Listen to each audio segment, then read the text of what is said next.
안녕하세요, 레이나입니다. 오늘은 아이패드의 다양한 제스처를 정리해서 알려드리려고 해요. 저도 제스처를 막 잘 사용하는 편은 아니었는데 프로포를 바꾸면서 여기 홈 버튼이 사라지니까 제스처를 잘 사용하는 게 중요하다는 생각이 들더라고요. 그래서 이걸 잘 모르시는 분들을 위해서 제가 오늘 한번 정리해드리도록 하겠습니다.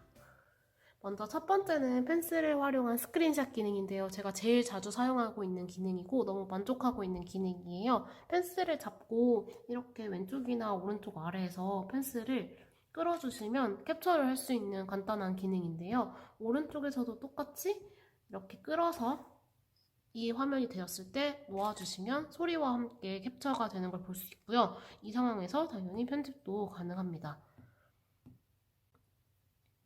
그런데 이거를 이제 손가락으로 밑에서 끈다든지 이 펜슬로 위에서 이렇게 당길 때는 캡처가 되지 않아요. 그래서 꼭 아래에서 위로 펜슬로 끌어주셔야 된다는 거 기억해 주시면 좋을 것 같아요. 그 다음은 이제 펜슬이 아니라 손가락으로 이제 할 수 있는 진짜 제스처들을 알려드릴 건데요.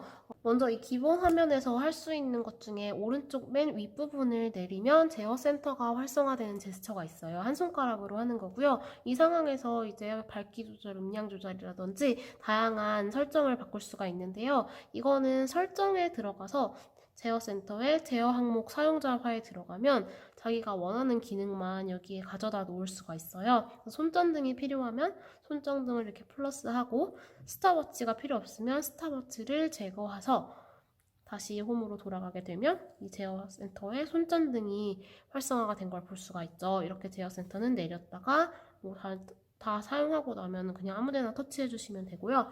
그리고 이 상황에서 이 윗부분을 이렇게 한 손으로 드래그 했을 때 할 수 있는 기능이 두 가지가 있는데요. 이렇게 쓱 밑으로 끌어내리면 잠금 화면으로 돌아가게 돼요. 그 다음에 여기를 살짝 눌러서 이렇게 내려주시면 검색을 할 수 있는 검색창이 나와요. 이건 그냥 쓱 내린 거고요. 이건 눌러서 이렇게 내리면 검색을 할 수 있는 창이 이렇게 나오게 됩니다. 그 다음에 이제 이 왼쪽에서 오른쪽으로 이렇게 끌어주시면요. 위젯이 활성화가 되는데 이거는 이 편집에서 바로 위젯에 넣고 싶은 거나 빼고 싶은 거를 활성화시킬 수가 있고요. 그다음에 이거는 다른 기능들과 다르게 꼭 이 앱들이 있는 기본 화면에서만 활성화가 돼요. 다른 앱이 실행되어 있으면 안 되고요. 제가 유튜브에서 보고 이 계산기 플러스라는 어플을 다운받았는데 얘는 이 위젯을 설치할 수 있어서 여기서 바로 계산을 할 수 있어서 굉장히 편리한 그런 기능입니다.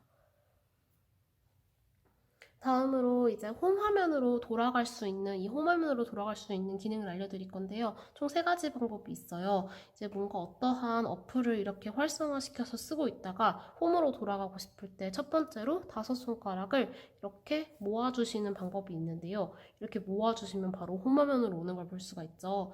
다음은 이 4손가락으로 이걸 이렇게 잘 집어서 이대로 끌어서 올려주시는 거예요. 이대로 끝까지 올려주시면은 홈화면으로 돌아가게 되고요. 마지막 3번째로는 이 밑부분을 한 손가락으로 이렇게 끌어서 올려주시면 이렇게 아까랑 똑같은 화면이 됐죠. 이 상황에서 이렇게 보내주시면 됩니다. 이렇게 보내면 홈화면으로 돌아가게 돼요. 근데 여기서 이 4손가락이랑 한 손가락을 사용하는 방법으로 여러 가지 앱, 지금 실행되어 있는 앱을 볼 수 있는 제스처가 있는데요. 아까랑 동일한 상황에서 이 4손가락은 화면 어디를 하든지 상관이 없어요. 이거를 이렇게 잡아서 앱이 하나 보이죠? 이 상황에서 옆으로 이렇게 놓으면은 지금 실행되어 있는 앱들을 볼 수가 있고요. 똑같은 방식으로 한 손가락으로 할 땐 아래에서 해야 돼요. 이거를 이렇게 끌어서 여기 옆으로 놓으면은 지금 활성화되어 있는 앱들을 한눈에 보고 이동을 이렇게 할 수가 있습니다. 그리고 홈화면이 아니라 아까 방금 사용한 앱들로 전환을 할 수 있는 기능이 있는데요. 이것도 한 손가락과 4손가락 둘 다 가능하고요. 4손가락을 활용할 때는 2가지 방법이 있어요. 이렇게 살짝 끌어서 옆으로 넘기는 방법이 있고요. 아니면 이 4손가락으로 이렇게 이동을 해도 앱 간의 그 이동이 가능합니다. 이렇게 이동을 하고 있죠. 그 다음에 이 한 손가락으로 옮길 수가 있는데요. 여기 밑에 보면 바가 있어요. 다크모드라서 저는 지금 검정색 바인데 이거를 이렇게 옆으로 끌어주셔도 지금 켜져 있는 앱들을 이동할 수가 있습니다. 다음은 독바 기능인데요. 독바는 아까 제가 한 손가락으로 이렇게 할 때 살짝 보인 이런 애들을 독바라고 부르고요. 이거를 끝까지 올리는 게 아니라 이렇게 살짝만 올렸을 때, 다시 보여드릴게요. 이렇게 살짝만 올렸을 때 활성화되는 게 독바예요. 독바는 두 부분으로 구성이 되어 있는데 여기는 자주 쓰는 앱을 모아놓을 수 있고요. 그 다음에 이제 여기는 방금 사용했던, 최근에 사용했던 앱이 나오게 되는데요. 이 상태에서 뭔가를 누르면 그 앱으로 이동을 하는 거고요. 이 기능만이 아니라 독바는 언제 쓰냐면 이 화면에 앱을 두 가지 이상 띄울 때 쓰는 건데요. 독바를 켠 상태에서 지금 붓노트를 사용하면서 인터넷 창을 옆에 띄우고 싶을 때 이거를 이렇게 옆으로 갖다 두면은 이렇게 스플릿 뷰가 되는 거를 보실 수가 있어요. 이 화면은 이 옆에 있는 바를 잡아 당기는 거에 따라서 이렇게 세 가지 크기를 조절해서 사용할 수가 있고요. 이렇게 스플릿 뷰가 된 상태에서 얘를 살짝 내려주시면 플로팅으로 바뀌고요. 이거를 또 다시 옆으로 끌어주시면 이렇게 스플릿 뷰로 바뀌는 거를 볼 수가 있습니다. 지금 앱이 두 개가 켜져 있는데 이 상태에서 하나를 더 띄울 수가 있어요. 다시 독바를 한 손가락으로 이렇게 올려준 다음에 이번엔 메모 앱을 가운데 한번 더 볼게요. 이 메모 앱을 하나 더 키울 건데 이거를 여기에다 하면 이걸로 지금 바뀌는 거거든요. 이쪽으로 하면 이쪽으로 바뀌는 거기 때문에 하나를 추가로 더 띄우고 싶을 때는 이 가운데에다가 이거를 이렇게 해서 놔주시면은 이쪽으로 이동을 하게 돼요. 이제 이 위치는 여기랑 여기 두 가지가 있는데요. 이 플로팅 창끼리의 전환도 가능해요. 여기 바가 있죠. 이 바를 누르면 지금 켜져 있었던 플로팅 뷰끼리 플로팅 창끼리 바뀌는 건데 제가 만약에 여기에서 사진 앱을 만약에 띄웠다. 그러면 이렇게 이동을 하게 되는 거예요. 이런 식으로 이동을 할 수가 있고요. 다음으로는 편집을 할 때 쓸 수 있는 제스처를 알려드릴 건데요. 세 손가락이냐 두 손가락이냐에 따라서 할 수 있는 제스처가 달라요. 먼저 세 손가락을 활용하는 걸 알려드릴게요. 지금 제가 메모 앱에서 펜으로 뭔가를 이렇게 쓸 텐데요. 이렇게 쓰다가 틀려서 실행을 취소하고 싶을 때 이 버튼을 눌러도 되지만 이 세 손가락으로 이렇게 옆으로 끌어주시면 왼쪽으로 끌어주시면 실행 취소가 되는 걸 볼 수가 있죠. 실행 취소가 되는데 이 상황에서 다시 세 손가락을 오른쪽으로 이렇게 하면은 다시 복귀를 할 수가 있어요. 그래서 안녕 쓰다가 이렇게 밀면은 왼쪽으로 밀면 없어지고 그 다음에 오른쪽으로 밀면 다시 생기는 이런 기능이 있고요. 그리고 세 손가락을 모았다 폈다 하는 제스처도 있는데요. 저는 불편해서 잘 사용하지는 않는데 우선 알려드릴게요. 텍스트랑 관련된 제스처고요. 이렇게 글씨가 있는 상태에서 이거를 바로 복사기를 누르면 돼서 저는 제스처를 잘 쓰지는 않지만 이거를 세 손가락으로 이렇게 모아주시면 복사가 되는 걸 볼 수가 있어요. 그 다음에 이걸 다시 이렇게 붙여넣기를 할 수가 있죠. 근데 뭔가 이거 화면이 되게 좁고 이래가지고 잘 쓰진 않는데 이 상황에서 이렇게 복사가 됐다가 다시 이렇게 피면은 붙여넣기를 할 수 있는 이런 기능입니다. 근데 지금 이렇게 키보드가 커서 불편하잖아요.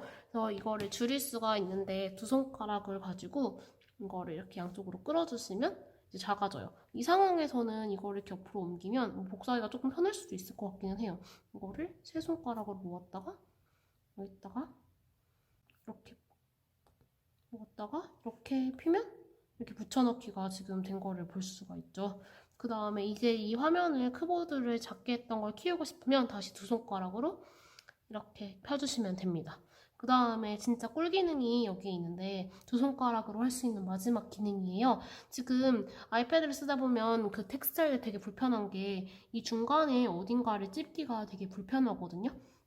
여기에 띄어쓰기를 하고 싶은데 지금 여기를 지금 제대로 찝기가 되게 어렵잖아요. 되게 이렇게 잘 찍어서 운 좋으면 되고 이러는 건데 이 두 손가락을 사용하면 금방 이동을 할 수가 있어요. 이 두 손가락을 유지한 채로 키보드를 살짝 끌어주시면 지금 여기 키보드가 사라지면서 이게 지금 트랙패드처럼 변하는 거거든요. 그럼 지금 커서가 이동하는 거를 볼 수가 있죠.